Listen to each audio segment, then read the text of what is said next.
From JBS Studios in Greater New York, this is the JBS News Update with Teisha Bader. I'm Teisha Bader with the JBS News Update for Thursday, January the 3rd, 2019.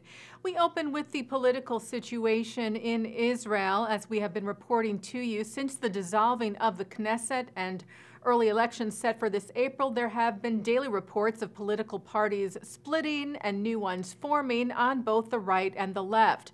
Former Defense Minister Moshe Kahlon officially registered his new political party yesterday, Telem, which he said will be a political force that will put the country back on the right track. Israel's Chadashot News reports that the Knesset's ultra-Orthodox parties are in talks about forming a joint alliance before the elections. There are also reports that Israeli Prime Minister Benjamin Netanyahu's Likud party could be seeking a partnership with the Kahlon party, which is led by Moshe Kahlon.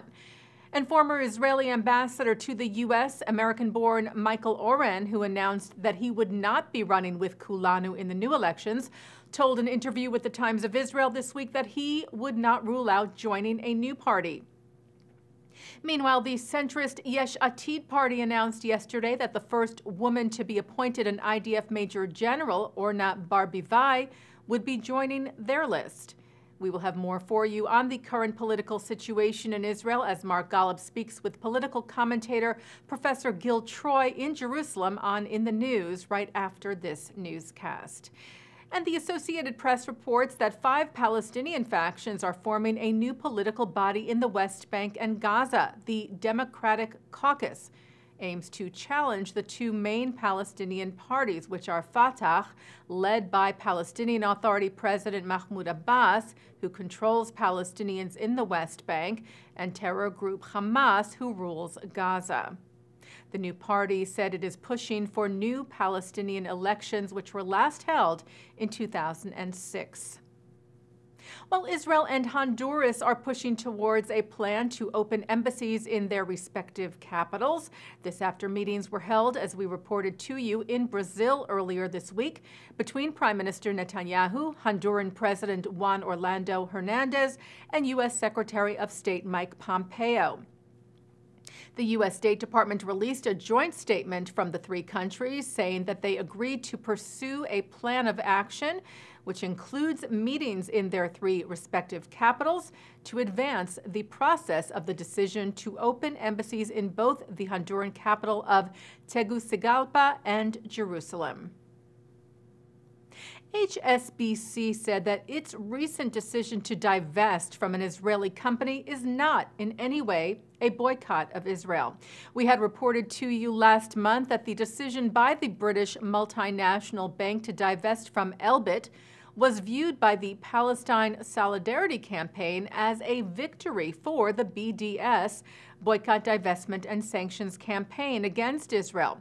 But Stuart, Levey, who serves as the bank's chief legal officer, wrote to the Jerusalem Post that HSBC's decision to divest from Elbit Systems was not the result of the BDS movement, and it is not indicative of support for the movement's objectives, adding that the decision was made because of a new policy against the production of cluster bombs, and that there were other companies, including some major U.S. defense contractors, that were also impacted.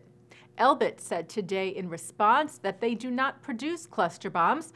The Israeli firm's Vice President David Vaknin said that HSBC had not contacted his company before making its decision, nor had it inquired at all about Elbit's activities and policies.